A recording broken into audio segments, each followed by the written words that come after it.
کبھی سوچے کہ ہر عمل، ہر کہے گئے لفظ کا ایک اندیکھا ریکارڈ رکھا جا رہا ہو؟ اسلامی عقیدے میں جواب دہی کا جو تصور ہے نا، وہ صرف فرشتوں کے اعمال لکھنے تک ہی نہیں ہے۔ نہیں، یہ اس سے کہیں زیادہ گہرا اور ذاتی معاملہ ہے۔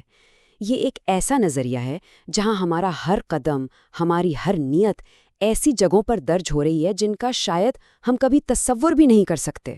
ذرا ایک لمحے کے لیے اس خیال کو دل میں اتار کر دیکھیں، کیا ہو اگر کوئی بھی کام جو ہم کرتے ہیں وہ صرف ہماری یادداشت میں نہ رہے بلکہ اس کائنات کے تانے بانے میں ہی نقش ہو جائے؟ یہی وہ مرکزی سوال ہے جسے ہم آج کھنگالنے والے ہیں، کیونکہ ہم ان خاموش گواہوں کو تلاش کریں گے جو ہر طرف موجود ہیں۔ تو سوال یہ ہے کہ یہ نشانات آخر درج کہاں ہوتے ہیں؟ پہلی اور شاید سب سے زیادہ چونکا دینے والی جگہ ہمارا اپنا جسم ہے۔ یہ خیال کہ وہ اعضاء جنہیں ہم کنٹرول کرتے ہیں ایک دن خود ہمارے ہی خلاف بول اٹھیں گے، یہ جواب دہی کے تصور کو ایک بالکل ہی نئی سطح پر لے جاتا ہے۔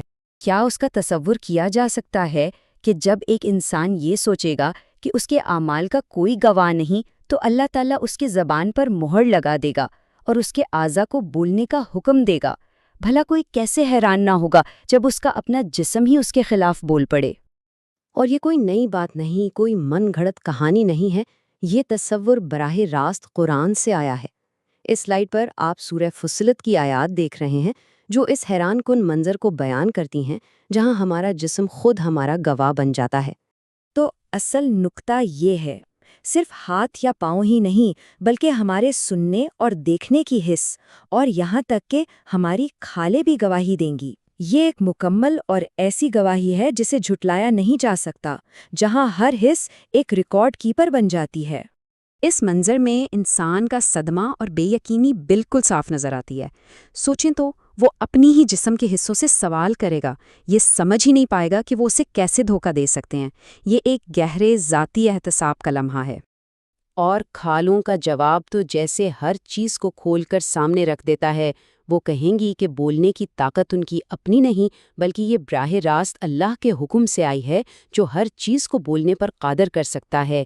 یہ ایک یاد دہانی ہے کہ ہر چیز بالآخر اسی کی ملکیت ہے۔ اور بات یہیں ختم نہیں ہوتی، یہ تصور صرف ایک سورہ تک محدود نہیں ہے۔ قرآن میں ایک اور جگہ، سورہ ان-نور میں، اس بات کو مزید تقویت دی گئی ہے، جس سے گواہی دینے والے اعضاء کا دائرہ اور بھی وسیع ہو جاتا ہے۔ یہاں دائرہ کار زبانوں، ہاتھوں اور پیروں تک پھیل جاتا ہے۔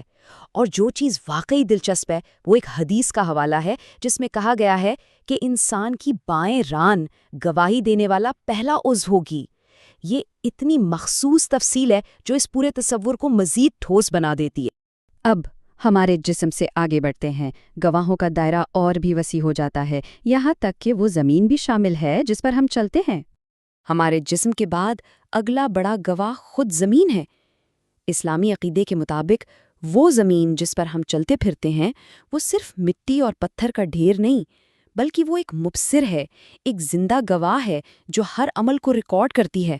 یہ خیال قرآن کی ایک بہت ہی طاقتور سورہ الزلزلہ میں بڑی خوبصورتی سے بیان کیا گیا ہے، جہاں زمین کو قیامت کے دن ایک فعال کردار ادا کرتے ہوئے دکھایا گیا ہے جو اپنے سارے راز اگل دے گی۔ اور یہاں ایک بہت اہم بات واضح ہو جاتی ہے کہ زمین اپنی مرضی سے نہیں بولے گی بلکہ اس لیے کہ اسے بولنے کا حکم دیا جائے گا۔ وہ اپنی سطح پر ہونے والے تمام اعمال کی تاریخ بیان کرے گی۔ یہ ایک بہت اہم لمحہ ہے۔ جب پیغمبر محمد صلی اللہ علیہ وسلم نے یہ آیت تلاوت کی تو انہوں نے اپنے ساتھیوں سے یہ سوال پوچھا، جس سے اس کی وضاحت کے لیے ایک ڈرامائی توقف پیدا ہوا۔ سب جاننا چاہتے تھے کہ آخر زمین کیا بتائے گی، اور جواب بہت واضح تھا۔ زمین کی خبریں اس کی گواہی ہیں۔ یہ ہر مرد اور عورت کے خلاف گواہی دے گی کہ انہوں نے اس پر کیا کیا، یہاں تک کہ یہ بھی بتائے گی کہ یہ کس دن ہوا تھا، یعنی ایک مکمل تاریخ اور وقت کے ساتھ درج شدہ ریکارڈ۔ اچھا، تو اب تک ہم نے جسم اور زمین کو گواہوں کے طور پر دیکھا ہے، لیکن یہ تصور اس سے بھی کہیں زیادہ وسیع ہے۔ خیال یہ ہے کہ مشاہدے کا دائرہ تقریباً ہر چیز پر محیط ہے۔ اور یہ فہرست واقعی جواب دہی کے جامع پیمانے کو ظاہر کرتی ہے۔ ایک حدیث کے مطابق سوچیں ذرا کہ کوئی بھی انسان، جن یا کوئی بھی چیز جو اذان کی آواز سنتی ہے قیامت کے دن اذان دینے والے کے حق میں گواہی دے گی۔ اس سے پتہ چلتا ہے کہ کچھ بھی، یہاں تک کہ ایک آواز بھی، مشاہدے سے بچ نہیں سکتی۔ یہ ایک بہت طاقتور عملی مثال ہے۔ خلیفہ علی کا یہ عمل ظاہر کرتا ہے کہ وہ اس عقیدے کے ساتھ زندگی گزار رہے تھے۔ وہ بیت المال کی عمارت سے براہ راست خطاب کر رہے تھے، اس سے کہہ رہے تھے کہ وہ ان کے منصفانہ اعمال کی گواہ بنیں۔ اس سے یہ خیال واضح ہوتا ہے کہ یہاں تک کہ بے جان ڈھانچے بھی گواہ ہیں۔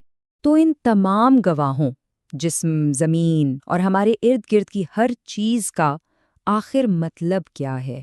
یہ سب ایک ہی حتمی نتیجے کی طرف اشارہ کرتے ہیں، ایک ایسا دن جب ہر چیز، ہر راز ظاہر ہو جائے گا۔